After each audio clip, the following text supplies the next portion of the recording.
Hey everyone, welcome back to my YouTube channel वांगशन lovers. तो कैसे हैं आप सब? आई होप कि आप सब बहुत अच्छे होंगे। तो आज मैं आपके साथ एक न्यू वांगशन एफएफ शेयर करने वाली हूं जिसका नाम है आई एम योर ब्राइड लैंजन। ये फैन फिक्शन काफ़ी अच्छा है। ये फैन फिक्शन मैंने नहीं लिखा है, ये फैन फिक्शन मेरे एक सब्सक्राइबर हैं, हयात मुराद उनका रियल नेम है, और उन्हीं ने ये फ़ैन फिक्शन लिखा है। तो मैं बहुत ही ज़्यादा अच्छा फील कर रही हूँ कि उन्होंने बहुत ही ब्यूटीफुल फ़ैन फिक्शन लिखा है। तो ये फ़ैन फिक्शन मैं शेयर करने वाली हूँ, और प्लीज़ एवरीवन सब लोग उनके लिए कमेंट कीजिएगा ताकि वो और भी ऐसे ही ब्यूटीफुल फ़ैन फिक्शन लिख के मुझे सेंड करे और मैं आप लोगों के साथ शेयर कर सकूँ। आप में से भी अगर कोई फ़ैन फिक्शन लिखना चाहता है या अपनी कोई स्टोरी है अगर मुझे बताना चाहता है ताकि मैं उसे अपनी वांगशन फ़ैन फिक्शन में कन्वर्ट करके शेयर कर सकूँ, तो प्लीज़ मुझे कमेंट में बताना। एंड या टेलीग्राम या मेरे इंस्टाग्राम जो मैंने लिंक दे रखे हैं, टेलीग्राम का आप लोगों को लिंक मिल जाएगा वीडियो के डिस्क्रिप्शन में, और अगर आपको चाहिए मेरे इंस्टाग्राम का लिंक तो आपको मेरे चैनल के अबाउट सेक्शन में मिल जाएगा। वहाँ से आप मुझे कांटेक्ट करके अपनी स्टोरी या कुछ भी आप मुझे साथ शेयर करना चाहते हैं अपना, तो आप मुझे कर सकते हैं और मैं ज़रूर उसे शेयर करूँगी अपने यूट्यूब चैनल पर। तो चलिए हम स्टार्ट करते हैं फैन फिक्शन का फर्स्ट पार्ट। तो स्टोरी कुछ ऐसी है कि वांग जी है ना, वीजिंग से वेडिंग करेगा बट वो भूल जाएगा, एंड वांग जी वीजिंग को उसके घर में भी लेके आएगा क्योंकि जब उसकी फैमिली को पता चलेगा तब, एंड बहुत ही डिफरेंट हो जाएगा। वांग जी वीजिंग के साथ में बहुत ही बुरी तरह से बिहेव भी करेगा, उसे हर्ट भी करेगा। एंड जब वांग जी को सच्चाई पता चलेगी कि वीजिंग कौन है, तो उसके बाद वांग जी को बहुत ही ज़्यादा बोल सकते हैं कि रिग्रेट होगा अपने किए पर, बट वीजिंग उसे माफ़ करेगा नहीं। तो देखते हैं क्या होता है, क्या वांग जी को माफ़ कर पाएगा हमारा वीजिंग इतना खुद को टॉर्चर हो जाने के बाद भी। तो चलिए पार्ट नंबर शुरू 1 करते हैं। कहते हैं कि शादी ना इस दुनिया का सबसे पवित्र रिश्ता है जिसमें दो लोग एक दूसरे के साथ रहते हैं, हमेशा हमेशा के लिए वो बन जाते हैं। और शादी बहुत ही खूबसूरत होती है जहाँ दुख से लेके खुशी को एक दूसरे के साथ वो दोनों शेयर करते हैं। शादी एक बहुत ही अच्छा और ऐसा रिश्ता बोल सकते हैं जिसमें दो शरीर, दो आत्माएं एक दूसरे की हमेशा के लिए हो जाती हैं। अपना दुख, अपना गम सब कुछ एक दूसरे के साथ शेयर करते हैं, ज़िंदगी भर के लिए बन जाते हैं। पर कभी कभी कुछ ऐसा होता है कि जिनमें दो लोग मिल तो जाते हैं, उनकी शादी भी हो जाती है, एक रिश्ते में बंध भी जाते हैं, पर बहुत मुश्किल हो जाता है उस रिश्ते को निभाना जब सामने वाला आपको रिस्पेक्ट ही ना करे, आपको ये माने ही ना कि आप उसकी वाइफ हैं या फिर आप उसके ओमिका हस्बैंड हैं। कुछ ऐसी ही कहानी है हमारे वी यिंग की। वी यिंग की शादी तो हो गई थी वांग जी से, बट वांग जी ने ना ही तो कभी उसे अपनी ओमेगा वाइफ होने का हक दिया और ना ही कभी उसे अपना ओमेगा माना। लोग शादी तो करवा देते हैं अपने बच्चों की, बट कभी कभी वो ये उनसे पूछना भूल जाते हैं कि वो ये शादी करना चाहते हैं भी या नहीं, या फिर उनका जो हम सफ़र है जिससे वो शादी कर रहे हैं वो इस शादी के लायक भी है या नहीं, वो इस रिश्ते को निभा पाएगा या नहीं। पर कभी कभी पेरेंट्स कुछ ज़्यादा ही ऑब्सेसिव हो जाते हैं अपने बच्चों को लेकर, और बिना उनकी खुशी, बिना उनकी मर्जी के उनकी शादी करवा देते हैं। और ज़्यादातर ये सब चीज़ें लड़कियों में ज़्यादा होती हैं, या कहीं हमारी इस स्टोरी में ओमेगाज है तो ओमेगाज के साथ ऐसा होता है। ओमेगाज को हमेशा ही शादी के लिए फोर्स किया जाता है और उन्हें उससे शादी करने के लिए फोर्स किया जाता है, जिससे ना ही तो वो कभी मिले होते हैं और ना ही कभी उनका शक्ल उसने देखी होती है। बस शादी बोल देते हैं कि हाँ तुम्हारी शादी होनी है, बट ये नहीं पूछते कि वो शादी करने के लिए तैयार है भी या नहीं, या जिससे वो शादी करवा रहे हैं वो इंसान कैसा है। हाँ, जब बच्चे छोटे होते हैं या फिर वो थोड़े बड़े होते हैं तो माँ बाप उनकी बिना उनकी मर्जी के उनसे बोल सकते हैं कि एक कपड़ा होता है ना, कपड़ा वो भी उनकी मर्जी के बिना उन्हें पहनवाते नहीं हैं। उसमें भी उनकी मर्जी पूछते हैं कि बेटा ये तुम्हें पसंद है तो ठीक है हम यही लेंगे। बट शादी एक ऐसी चीज़ है जिसके अंदर दो लोग हमेशा हमेशा के लिए जुड़ जाते हैं। पर हाँ, उस टाइम पर कोई भी ओमेगा गर्ल या ओमेगा बॉय से या फिर इन द रियलिटी किसी भी लड़की से बहुत कम होता है कि ये पूछा जाता है कि बेटा क्या तुम्हें ये लड़का पसंद है, क्या तुम इसके साथ खुश रहना चाहोगी। बट शादी में लड़कियों की मर्जियाँ कहाँ ही पूछी जाती हैं, उन पे तो बस थोप दिया जाता है कि तुम्हें इससे शादी करनी है। पूरी लाइफ एक ऐसे इंसान के साथ बिता देना बेटा जिससे तुमने कभी ना ही तो देखा होगा और न ही तुम उसके बारे में कुछ जानती होगी। शादी के बाद भले ही तुम्हारे साथ वो कैसा भी सलूक क्यों ना करे, तुम्हें मारे पीटे या कुछ भी क्यों ना करे, ताहे तुम्हें मेंटली एंड फिजिकली अब्यूज़ ही न क्यों ना करे, पर पति हमेशा पति होता है, हस्बैंड हस्बैंड है। उसे किसी भी तरह से ना ही तो तुम छोड़ सकते हो और ना ही तुम उसे कुछ भी बोल सकते हो। वो एज अ गॉड होता है, पति परमेश्वर। क्या सच में ऐसा करना चाहिए? अगर वो आप पे हाथ उठाता है या फिर आपको टॉर्चर करता है तो नहीं लगता कि उसे आपको छोड़ देना चाहिए? कहते हैं कि इससे इंसल्ट होती है ओमेगा गर्ल और ओमेगा बॉय की। ऐसा ही कुछ हुआ था हमारे वीजिंग के साथ। वीजिंग एक रूम में बैठा हुआ था एंड उसकी आंखों में आंसू थे, आंखों में उदासी थी और उसके चेहरे पर कोई हंसी, कोई गम, कुछ भी नहीं था। बस था तो एक बोल सकते हैं लोनलीनेस, जिसमें वीजिंग की शादी तय करते वक्त उसके पिता ने उससे एक बार भी नहीं पूछा कि वीजिंग क्या तुम ये शादी करना चाहते हो। और सबसे बड़ी बात ये थी कि जिससे वो वीजिंग की शादी करवा रहे थे वो इंसान बिल्कुल भी वीजिंग को डिजर्व नहीं करता था, क्योंकि उस अल्फा की एज 50 साल से ऊपर थी एंड वीजिंग की शादी उससे हो रही थी। वीजिंग बस वेडिंग अटायर में बैठा हुआ था और उसकी पूरी बॉडी पर ज्वेलरीज थी। उसे शादी के लिए पूरी तरह से तैयार कर दिया गया था और वीजिंग बस कुछ भी नहीं कर सका। उसके डैड ने कहा उसे शादी करनी है तो करनी है, बिना ये देखे, बिना ये जाने कि वीजिंग क्या खुश रहेगा। कैसे वीजिंग, एक छोटा सा ओमेगा जो ज़्यादा बड़ा भी नहीं हुआ, कैसे वो एक ओल्ड इंसान से शादी कर ले। वीजिंग डरा सहमा हुआ अपने टेबल पर बैठा हुआ था, अपने आप को मिरर में देख रहा था। उसके चेहरे पर कोई हंसी, कोई खुशी नहीं थी, था तो बस एक डर, मन में बेचैनी थी बहुत ज़्यादा, क्योंकि वी को घबराहट हो रही थी। वो क्या करेगा, कैसे करेगा ये सब? क्यों क्यों कोई वीजिंग की खुशियों का ख्याल नहीं रखता है? क्यों उसे हर बार ही टॉर्चर किया जाता है? वीजिंग बस बैठा हुआ सोचे जा रहा था, बहुत ज़्यादा घबराया हुआ था। उसके चेहरे पर कोई स्माइल नहीं थी, बट फिर भी वो इतना खूबसूरत लग रहा था कि कोई अगर एक बार भी उसे देख ले तो अपना दिल हार बैठे। वीजिंग था ही इतना खूबसूरत, कोई भी देखे अपने आप को पूरी जिंदगी उस पर न्यौछावर कर दे। वीजिंग इतना खूबसूरत था, चांद से भी ज़्यादा सुंदर तो उसका चेहरा चमक रहा था। उसकी जो फेस पे मेकअप किया गया था उसे तो 4 चांद लगा दिए थे वीजिंग की खूबसूरती में, बट ये खूबसूरती किसी काम की नहीं थी। वीजिंग आज उदास था अपने शादी के दिन। शादी हर किसी के जीवन में सिर्फ एक बार होती है और ये बहुत बड़ा मौका होता है। हर कोई बहुत खुश होता है अपनी शादी के दिन, पर वीजिंग नहीं था। था तो बस वो उदास, डरा सहमा बैठा हुआ था कि न जाने उसकी लाइफ में आगे क्या होगा, उसे पता तक नहीं था। तभी उसके रूम का डोर ओपन होता है और वीजिंग देखता है तो डोर के पास उसकी माँ खड़ी थी, खंग से सहरन। उनकी भी आंखों में उदासी थी और वो भी अपने बेटे के लिए बहुत ही दुखी थी, पर वो चाहकर भी कुछ नहीं कर सकती थी। थैंक्स से सरन अंदर आती हैं एंड वो आकर वीजिंग के फेस को देखती हैं। वाकई उसका बेटा आज बहुत खूबसूरत लग रहा था, पर उसकी खूबसूरती का कोई फ़ायदा नहीं था। उसकी ज़िंदगी शायद कहीं ना कहीं तबाही होने वाली थी। थैंक्स से सरन वीजिंग के फेस को देखती हैं और बोलती हैं, वीजिंग बेटा तुम बहुत सुंदर लग रही हो, मैं बहुत खुश हूँ बेटा।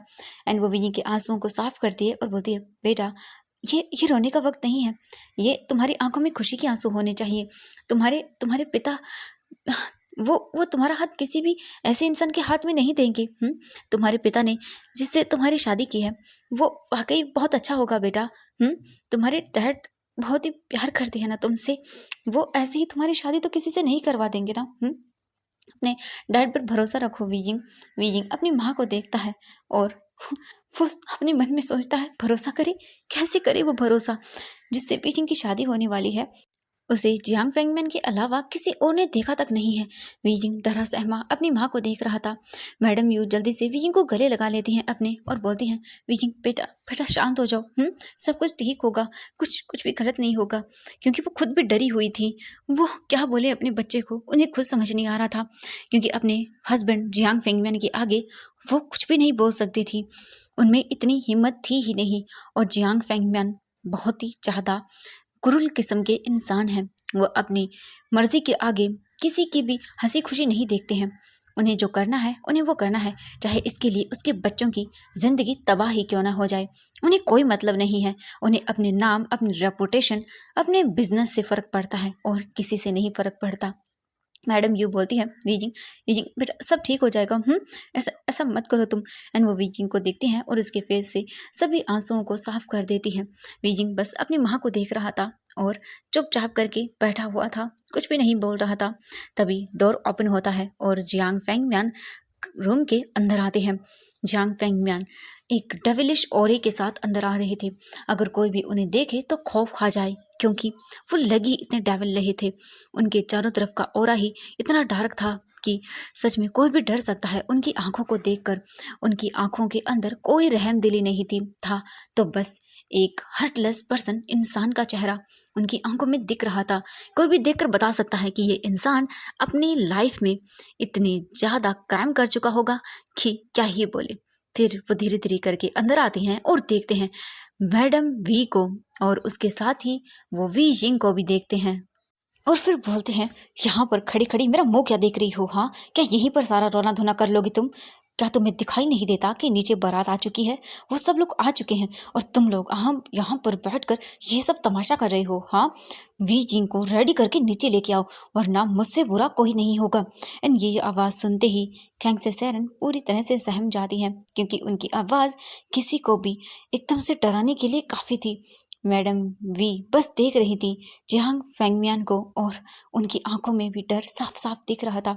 जियांग फेंगमियान बहुत ही क्रूर किस्म का इंसान है। उनके 4 बच्चे हैं, जिनके अंदर सबसे बड़ी बेटी जियांग यानली आती है, और उससे छोटी उनका ओमेगा सन वी जिंग, और उससे छोटा जियांग चैंग, और फिर उनके सबसे छोटा बेटा अल्फा जियांग मो।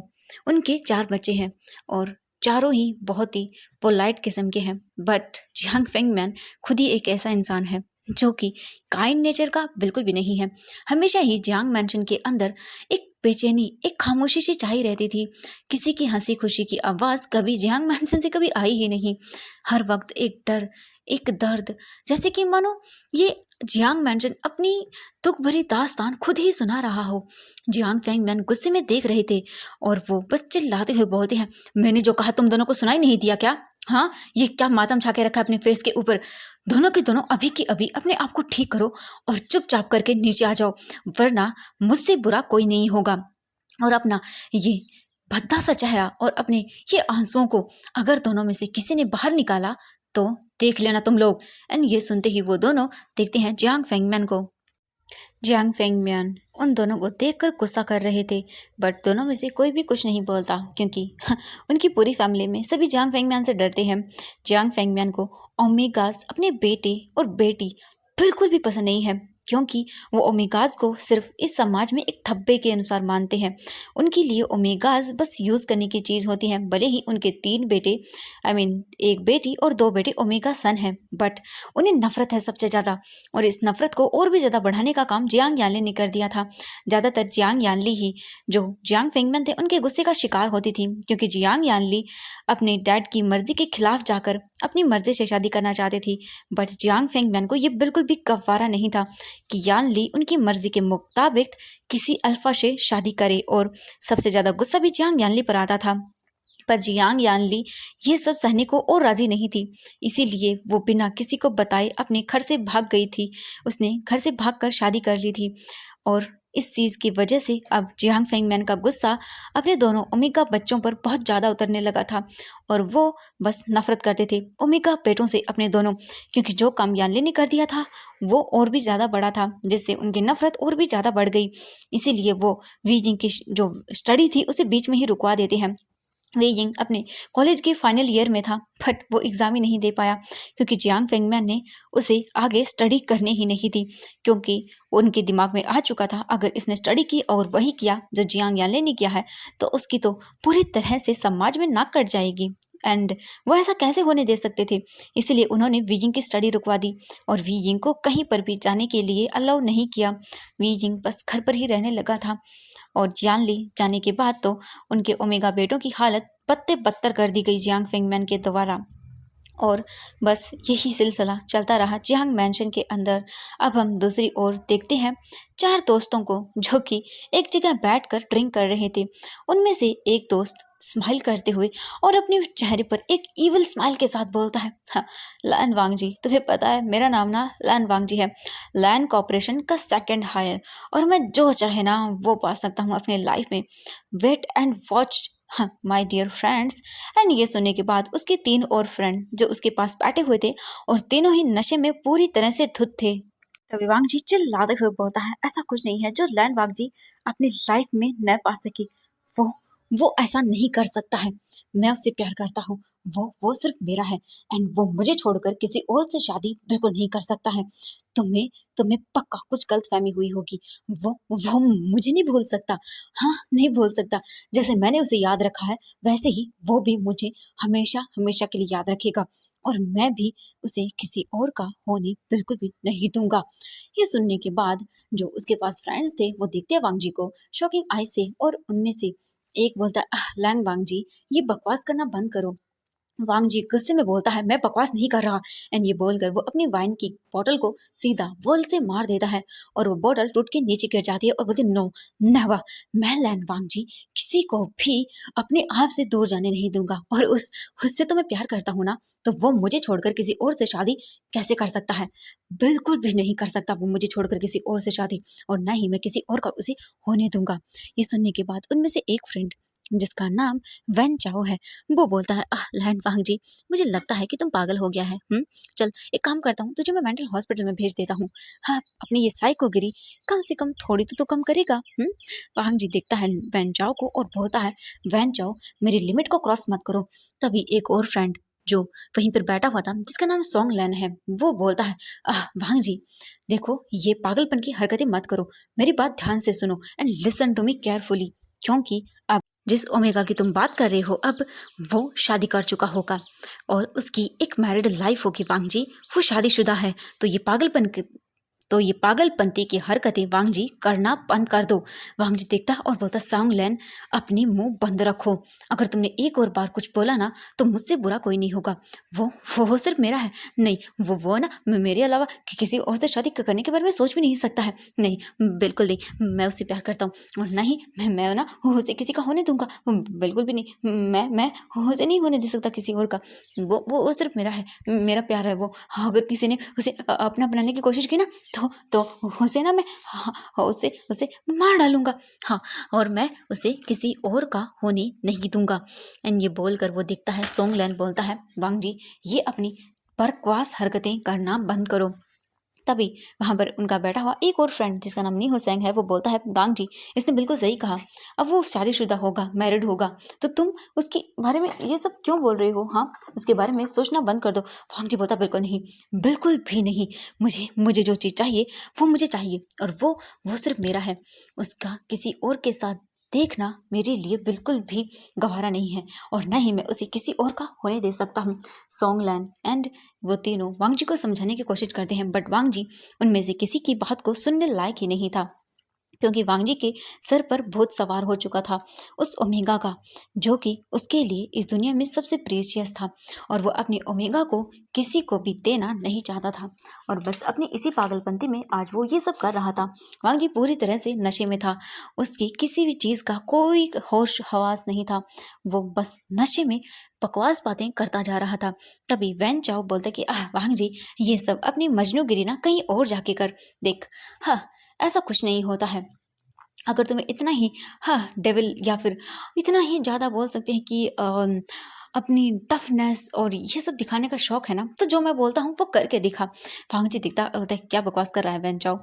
वैन चाओ देखता है और स्माइल करता है। वहाँ पर जितने भी फ्रेंड्स बैठे हुए थे वो वांग जी के सभी चाइल्डहुड फ्रेंड्स थे और वांग जी इन सब में सबसे ज़्यादा रिच था क्योंकि वो लैन फैमिली का सेकेंड हायर था और जो लैन करेन थे उनका फर्स्ट बेटा जो था वो था लायन सिचन। लायन सिचन को बिल्कुल भी बिजनेस में कोई इंटरेस्ट नहीं था, इसीलिए लायन सिचन ने अपनी स्टडी कंप्लीट हो जाने के बाद चाइना की जो सबसे बड़ी यूनिवर्सिटी है गुसू यूनिवर्सिटी, जो कि लैन कॉरपोरेशन का ही है, यानी कि लैन कॉरपोरेशन के अंडर ही आता है, वो उन्हीं का है, वहाँ पर प्रोफेसर की जॉब करना सही समझा। बट उनका सेकेंड बेटा यानी कि लैन वांग जी वो बिल्कुल डिफरेंट है। वो चाइना का सबसे बड़ा बिजनेसमैन है और उसके आगे कोई भी कुछ नहीं कर सकता है। यहाँ पर सभी लोग अमीर बाप की बिगड़ी हुई औलादे थी जो कि बैठकर नशे में धुत होके कुछ ना कुछ फालतू की बातें किए जा रहे थे। वांग जी दिखता है वेंचाओ को और बोलता है, तुम्हारा क्या मतलब है वेंचाओ? मैं सब कुछ कर सकता हूँ, तुम तो जानते ही है ना, मुझे एडवेंचर करना, हाँ, फन करना सब कुछ बहुत पसंद है और डेयर, वो तो मेरे लिए चैलेंज की तरह है। और तू क्या अपने लैन वांग जी को जानता नहीं है? वो हर एक चीज कर सकता है, उसके लिए चुटकियों का काम है हर एक चीज को कर देना। ये सुनने के बाद वेंजो स्माइल करता है और बोलता है, आह लैन वांग जी, मुझे पता है कि तुम कर सकता है, बट तू जो मैं कहूंगा वो करके दिखाएगा। अगर तूने वो कर दिया ना लैन वांग जी, तो मैं मान लूंगा कि तुम कुछ भी कर सकता है।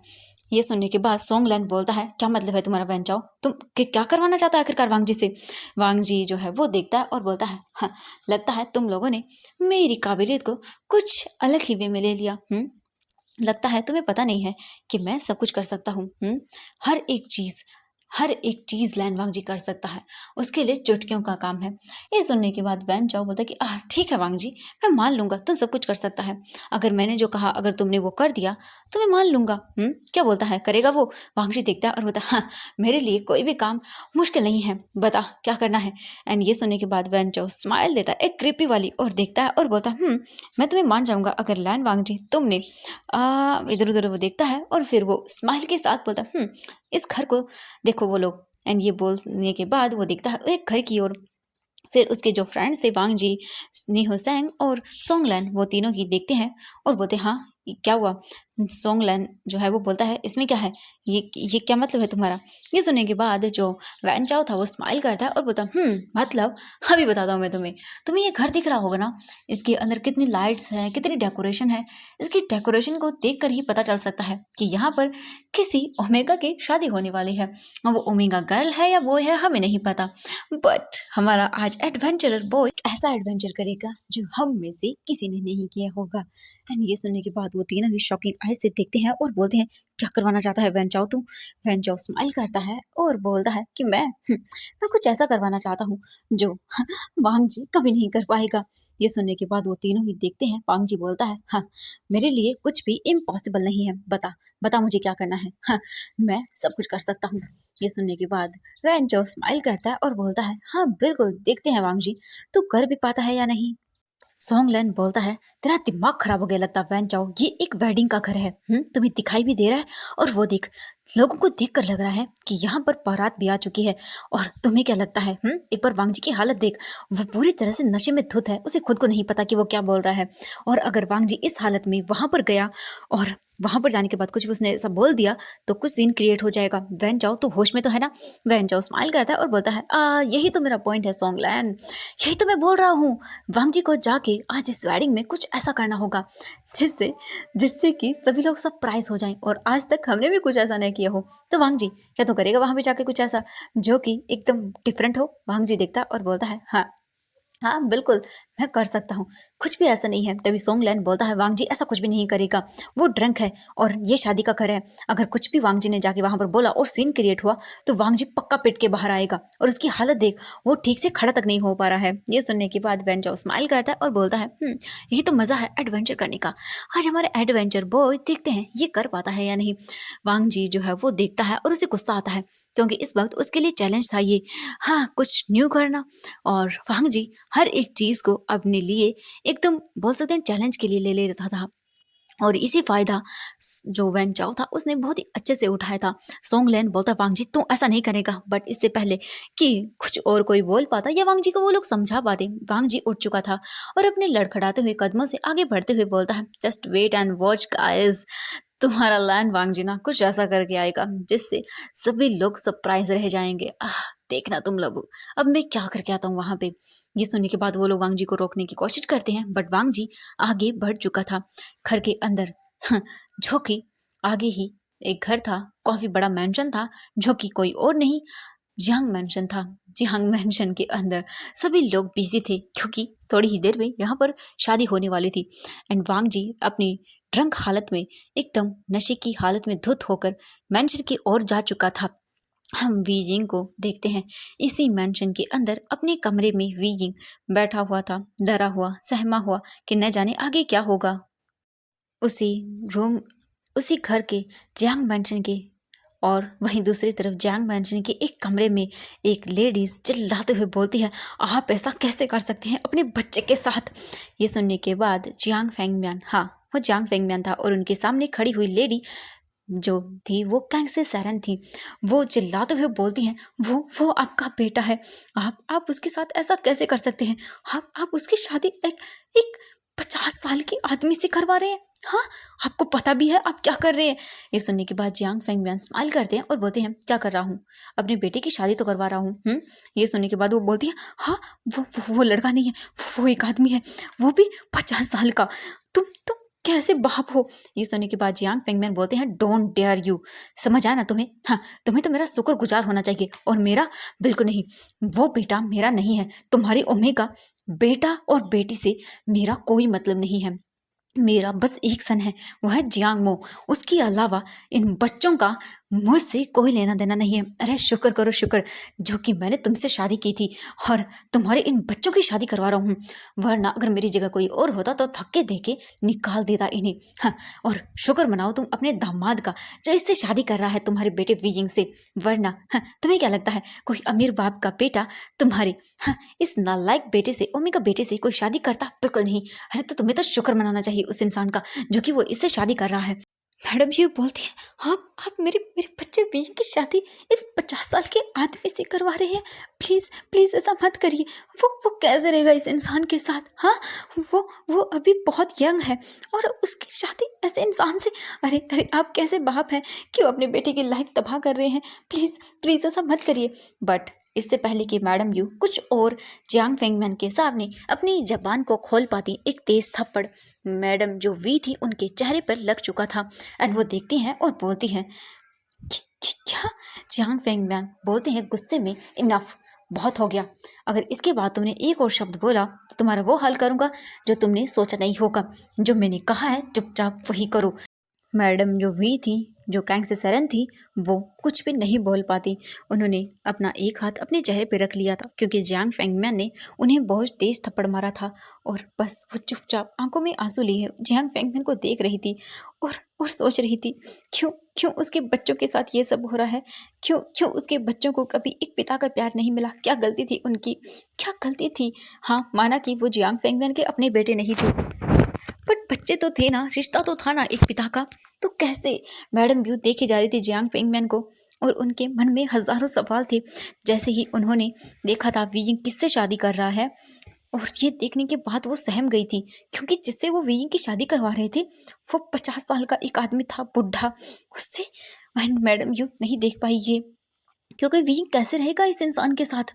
मैडम यू घबराई हुई थी बट वो कुछ भी नहीं कर सकती थी। उनके पास कोई ऑप्शन नहीं था। जियांग फेंगमैन बोलते हैं, अभी नीचे चलो और वीजिंग को लेकर आओ, शादी का टाइम हो चुका है। अगर कुछ भी गड़बड़ हुई ना तो देख लेना मैं क्या हाल करूँगा। एंड ये बोलकर वो देखता है, इससे जो कैंग्स सैरन थी वो सहम जाती है क्योंकि वो क्या करती, उनके पास कुछ नहीं था। उसके बच्चे की लाइफ उसकी आंखों के सामने तबाह हो रही थी। एकदम वो टूट जाएगा, उसे पता चलेगा तो उसकी शादी कैसे हो रही है। एटलीस्ट कम से कम उसकी एज का लड़का तो होता, बट नहीं नहीं, वो तो 50 साल का एक बुढ़ा आदमी था जैसे वीजिंग की शादी करवा रहा था जियांग फेंगमैन। जियांग फेंगमैन को इस बात से कोई फर्क नहीं पड़ता और वो सीधा चले जाते हैं।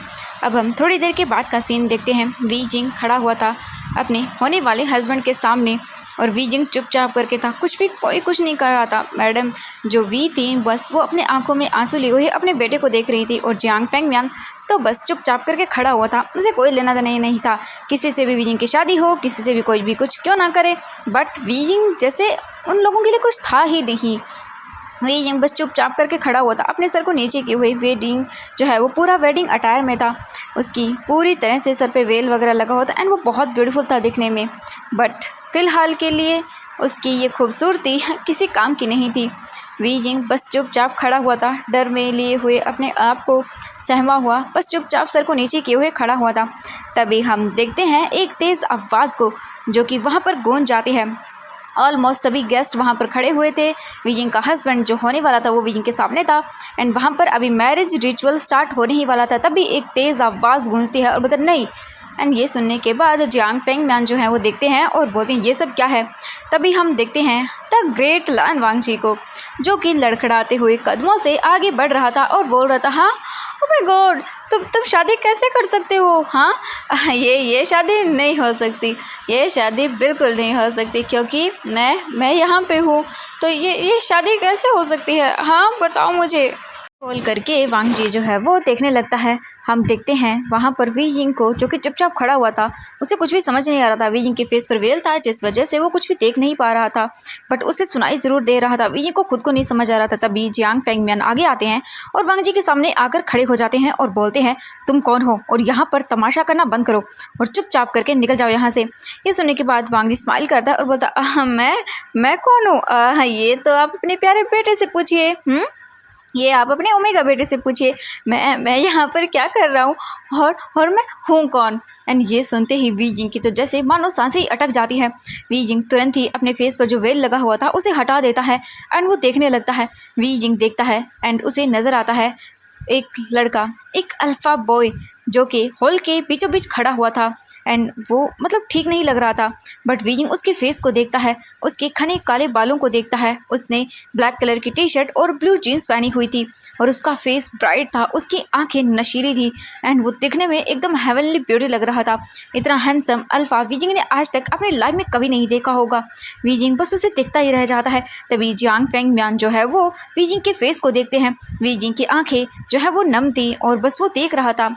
और जो वी यिंग की मॉम थी कैंग से सैरन, वो भी देखती हैं और उन्हें कुछ भी समझ नहीं आता। और वी यिंग का जो सो कॉल्ड हस्बैंड होने वाला था वो भी देखता है। वी यिंग की आंखों में देखकर कोई भी ये सच बता सकता था कि वी यिंग इस लड़के को नहीं जानता है, पर कोई भी कुछ नहीं सुनता। जियांग फेंगमियान जो है वो वांग जी की कॉलर को पकड़ते हैं और बोलते हैं, अपनी बकवास करना बंद कर। मैं जानता हूँ मेरा बेटा तुम जैसे घटिया और इतने ड्रंक और इस तरह की वाहियात हरकत करने वाले अल्फ़ा बॉय को तो बिल्कुल नहीं जानता होगा। वांग जी देखता और बोलता, हाँ आप गलत समझ रहे हैं अंकल, आप ऐसा कैसे कर सकते हैं? मुझे आपके ओमेगा बेटे ने यहाँ पे बुलाया, तो आप उसी से पूछिए ना मैं यहाँ पर क्या कर रहा हूँ। हाँ आपको पता है मैं ना आपके ओमेगा बेटे से बहुत प्यार करता हूँ। आपका ये ओमेगा बेटा ना, ये भी मुझसे बहुत प्यार करता है, इसीलिए तो मैं यहाँ पे आया हूँ। एंड ये सुनते ही जियांग फेंगमियान को गुस्सा आता है और वो देखते हैं वांग जी को और बोलते हैं, तुम्हारी हिम्मत कैसे हुई ये सब बोलने की? वी जिंग चुपचाप खड़ा हुआ था, उसे कुछ भी समझ नहीं आ रहा था। सडनली क्या हो गया वो कुछ भी नहीं जानता। वी जिंग बस घबराया हुआ देख रहा था और अपने सिर को ना में हिला रहा था एंड वो मतलब ऐसे समझ ही नहीं आ रहा था कि उसे वो क्या करे। बस वो अपने सिर को ना में हिलाए जा रहा था और बार बार बोल रहा था, नहीं वो इस इंसान को नहीं जानता, पता नहीं ये कौन है। बट वी जिंग कुछ भी कर सकता था? बिल्कुल भी नहीं। वांग जी देखता है और बोलता है, हाँ ये सब ना झूठ है। मैं ना आपके बेटे से बहुत प्यार करता हूँ, आपके बेटे का लवर हूँ मैं, और आपका बेटा भी ना मुझे बहुत प्यार करता है, इसीलिए तो मैं यहाँ पे आया हूँ, उसने मुझे बुलाया यहाँ पे। एंड ये सुनने के बाद सभी लोग देख रहे थे शॉकिंगली।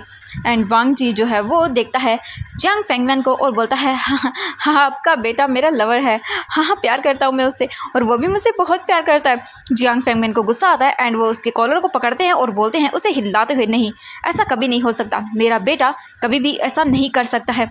जब वी जिंग ये सुनता है तो देखता है अपने डैड को। वी जिंग देखता है और फिर अपने मन में सोचता है, हाँ वो जानता है आज पहली बार ऐसा हो रहा है कि जियांग फेंगमियान किसी चीज़ में वी जिंग का साथ दे रहे हैं, पर ये सब झूठ था एक तरह से, क्योंकि जियांग फेंगमियान सबके सामने अपनी रेपुटेशन को ख़राब नहीं कर सकते थे, इसीलिए वो ये सब बोल रहे थे। क्योंकि धीरे धीरे करके वहाँ हॉल के अंदर गॉसिप करना शुरू कर देते हैं लोग और वी जिंग को बुरा भला बोलना शुरू कर देते हैं। जियांग फेंगमियान को अपनी रेपुटेशन सबके सामने मिट्टी में मिलती हुई दिखाई दे रही थी, क्योंकि धीरे धीरे करके लोग बातें करना शुरू कर देते हैं कि कैसा ओमेगा है, इसका लवर है। वांग जी बस स्माइलिंग फेस के साथ सब कुछ देख रहा था। जियांग फेंगमियान देखते हैं वी जिंग को और गुस्से में उसकी ओर आगे बढ़ते हैं। वी जिंग बोलते, नहीं डैड ऐसा कुछ भी नहीं है, मैं इस लड़की को नहीं जानता हूँ, डैड मैं नहीं जानता हूँ, प्लीज़ मेरे यकीन करिए। बट जियांग फेंगमियान एक भी बात नहीं सुनते और वो एक स्लैब वी जिंग के फेस पर लगा देते हैं। वी जिंग की आंखों से आंसू नीचे गिर जाते हैं जो अभी तक उसने रोक के रखे थे, पर वो कुछ नहीं कर सकता था। वी जिंग बोलता, डैड मेरी बात सुनिए, देखिए मैं इसे नहीं जानता हूँ डैड मैं नहीं जानता हूँ, प्लीज़ मेरी बात का यकीन करिए, मैं नहीं जानता हूँ डैड। वांग जी बस चुपचाप करके तमाशा देख रहा था और उसे इन सब चीज़ों का होश तक नहीं था कि वो इस वक्त क्या कर रहा है। वो एक ओमेगा की लाइफ को बर्बाद कर रहा है, पर उसे कहाँ होश था इन सब का। वो तो नशे में चूर होकर बस ये सब किए जा रहा था। वी जिंग बस देख रहा था डरी सहमी हुई आंखों से। जियांग फेंगमियान वी जिंग के पास आकर फिर से एक बार उसे स्लैप करने वाले थे, बट बीच में ही जो गैंग से सरन थी वो रोक लेती हैं और बोलती हैं नहीं प्लीज़ फैंगमैन रुक जाओ, ऐसा कुछ भी नहीं है, मेरा बेटा नहीं जानता इसे, प्लीज़ एक बार बात सुन लो। पर जियांग फैंगमैन बोलते हैं तुम भी चुप करो, मैं कैसे भूल गया कि तुम्हारे बच्चे हैं, तुम्हारी तरह ही कैरेक्टर लेस होंगे। ये सुनने के बाद गैंग से सरन देखती हैं और बोलती ये आप क्या बोल रहे, प्लीज़ ऐसा मत करिए। बट जियांग फैंगमैन कुछ भी सुनने वाला था बिल्कुल भी नहीं, वो गुस्से में वीजिंग को देख रहा था। वीजिंग चुपचाप खड़ा हुआ था। तभी एक जो बारात में से आया हुआ पर्सन था वो दिखता है और बोलता है कितना गिरा हुआ ओमेगा है, शिट, हमें तो समझ नहीं आता कि कोई इतनी गिरी हुई हरकत कैसे कर सकता है, अपने ही शादी में अपने ही लवर को बुला लिया, छी छी छी कितना गिरा हुआ है। एंड ये सुनने के बाद वीजिंग तो नीचे फ्लोर पर ही गिर जाता है।